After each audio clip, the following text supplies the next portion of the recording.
A well-known peak, but not a very popular hike peak, is Summerlin Peak. Pretty easy to get here. It's right off of the 215 in Cheyenne and Las Vegas. They got a parking lot and everything. But to get to this peak, we're going to hike 1.3 miles in the wash, go to the right, and head up this area. When we get closer, I'll show you the views so you can reach the summit. Round trip, it's about 6 to 7 miles. And I'll tell you more about the hike the further we go along. Alright, this is the road you came up. It's not really a road, it's just a wash. You finally get to, this is the vantage point you want to go up. It's a little darker than the rest part of the mountain.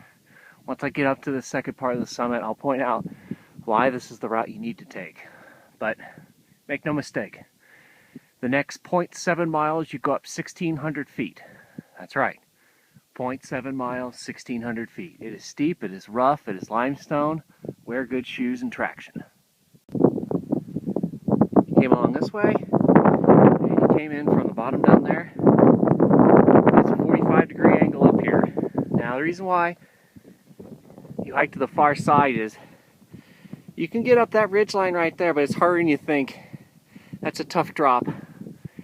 And heading up, last thing you want to do is hiking that ravine. See those cliffs? Yeah, not going to happen.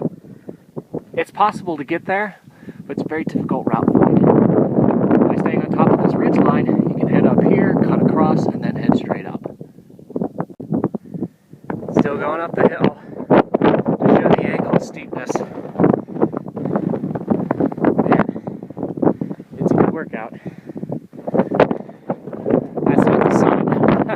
That's just another ridge to get up to. 45-degree angle. Keep going. It has gotten extremely windy. 50, 60 at least. It's pushing me. They didn't call for wind today. But,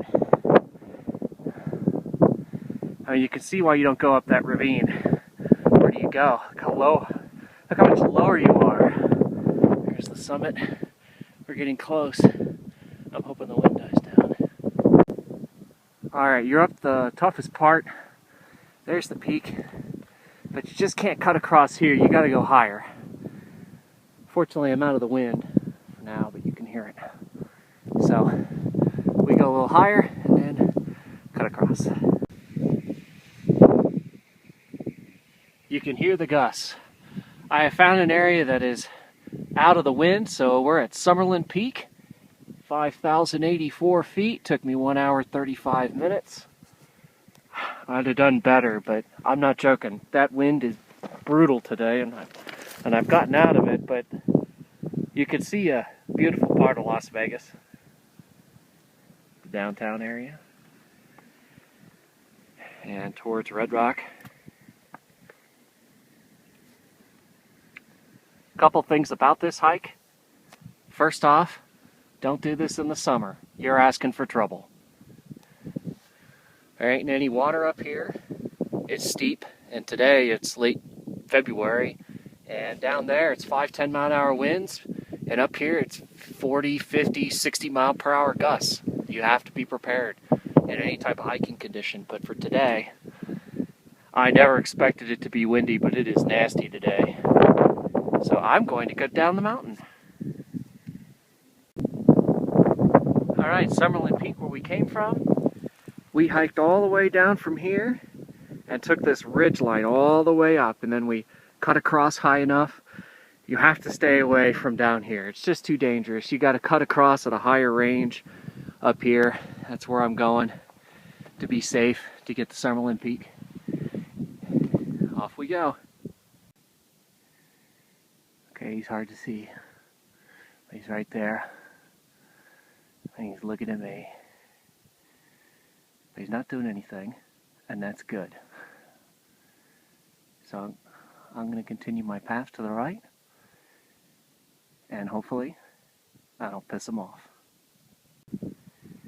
As I continue to the right, he's right there. I make a few steps. He peeks his head.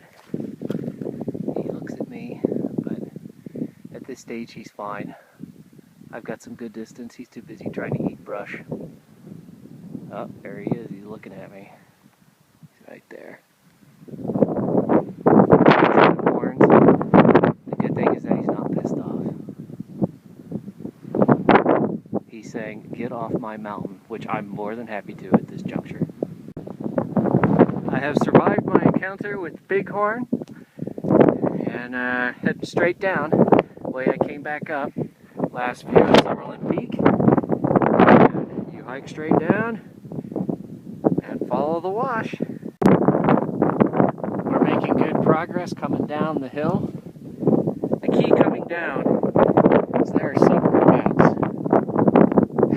I've given you the best location, but you have to stick to hard rock. Don't hike anywhere on loose rock. This is limestone, it's sticky. If you wear good shoes, you can just move right down the mountain. Stay away from the loose stuff because of the angle that you're hiking. There is no trail, there are no cairns. There are very few, I should state. Very few people do this hike, but the good news is that I've clearly given you the route up and down. One last look at Summerlin and coming back down the mountain. Finally back into the wash, took an hour and 10 minutes. It only took that long because, frankly, I've done this hike before and I know the route pretty good.